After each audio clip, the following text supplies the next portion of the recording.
Hello everybody, Mike here, and welcome to the gaming news of the week. We got some fun stuff to dive into a lot here, from Witcher 4 news detailing about Geralt being in Witcher 4 and how his role is in that, plus a couple game delays, a new beta, open beta coming for a MMO that's sort of making a return in a sense, and then a free update for a popular roguelike game that will interest many of you. But before I dig into all this, guys, I got a special message for you. Hey, everyone, I want to give a big shout out to all of you that always support me when it comes to my YouTube channel, even Twitch as well, too. Whether you watch my content, give it a like, comment as well, too, your thoughts, opinions, and input. It's always appreciated, guys. It means a lot, truly. I just want to ask you guys to consider going above and beyond to help form the backbone of the channel by checking out the Patreon. Link in the description below. And there's some cool perks and rewards there, guys. And with how YouTube is, the algorithm always changing and not being what it used to be, you know, some of my videos are not doing as good as they used to and things like that. So basically, by becoming a Patreon, that helps keep me going full time, to help keep bringing you guys this amazing content I love to make for you and keep you guys updated on news and updates when it comes to RPGs and other games in general I'm interested in. I think you should know about as well, too, without me having to worry about too much as far as, you know, what I say sometimes, where I cuss too much, basically, things like that. But yeah, guys, please check out links in the description below if you would, and consider going above and beyond with becoming a Patreon today. All right, first up, there has been, you know, talks about whether or not Geralt would be an actual character in The Witcher 4. And I know it's been confirmed before that he will not be a main character, he won't be playable, but it looks like the voice actor, Doug Cockle, talks about the highly anticipated sequel to his legendary franchise and what Geralt's role will be in the game, in a sense.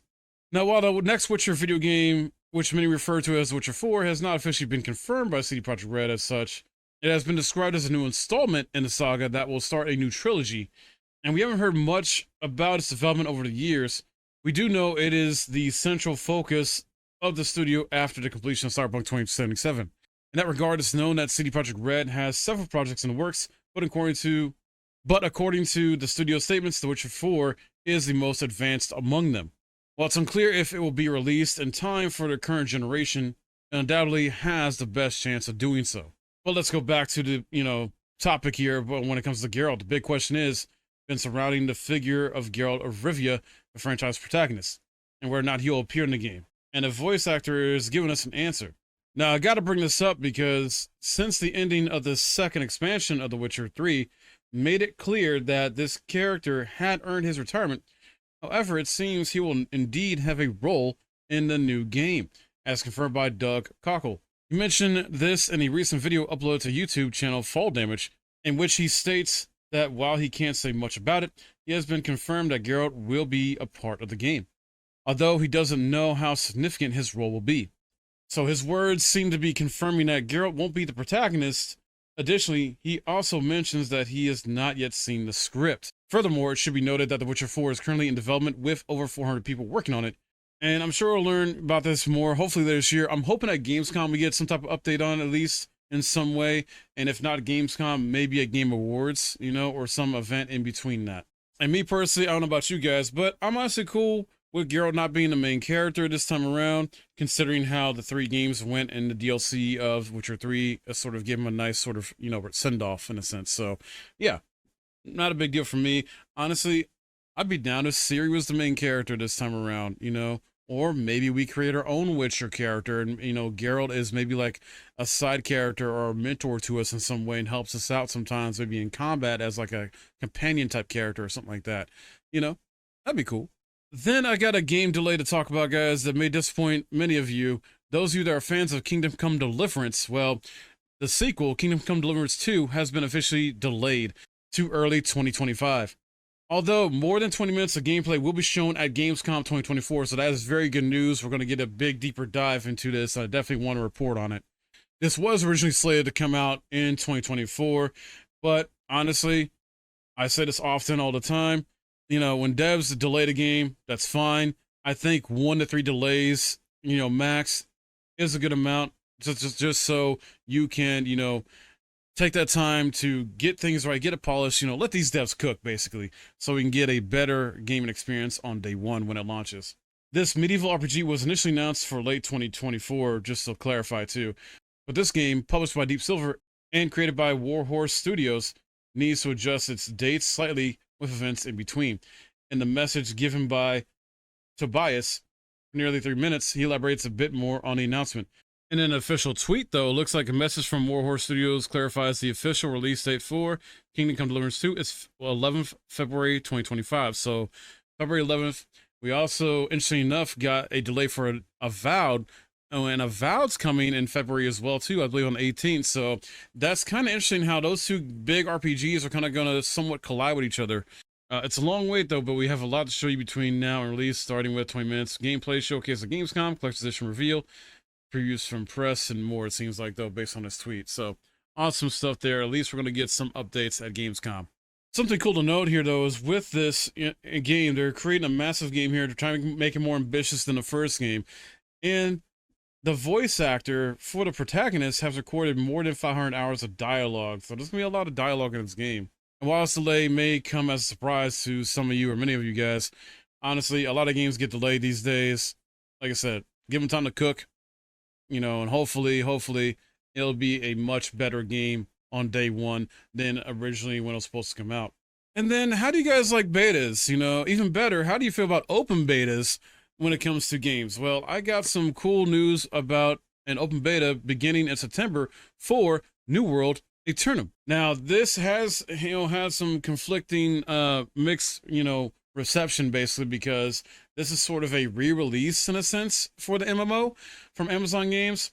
And essentially, this is going to replace the, I guess, original version of the game, basically, which kind of sucks, especially when they're essentially reselling it. And I believe they have not confirmed yet that if you already own the game, you can just upgrade to this version for free or something like that. I'm not sure, but clarify in the comments below. Let me know about that. But yeah, Amazon Games' refreshed massive multiplayer online role-playing game, New World Eternum, is getting open beta in September. The event is open to all players in North America, South America, Europe, and Asia Pacific on PS5, Xbox Series X and S, and PC. And crossplay is enabled between all systems. It begins September 13th at 9 a.m. Pacific, 12 noon Eastern, 5 p.m. UK, and ends September 16th at the same times, with a preload available from September 11th. Players can access the opening experience and quest line through level 30 in the beta and are able to unlock mounts, arenas, and some expeditions. The official synopsis reads as a shipwreck becomes your first step into the clutches of an island lost to time. Death does not exist here. An even worse sentence, a loss of memory, purpose, and self, lurks in the shadows. For all immortality gives, it continues to take. The mindless hordes possessed by the insatiable evils of the corrupted only accelerate this vicious cycle, whether by coincidence or fate. You learn of an ancient order that stood against those seduced by whispers of power.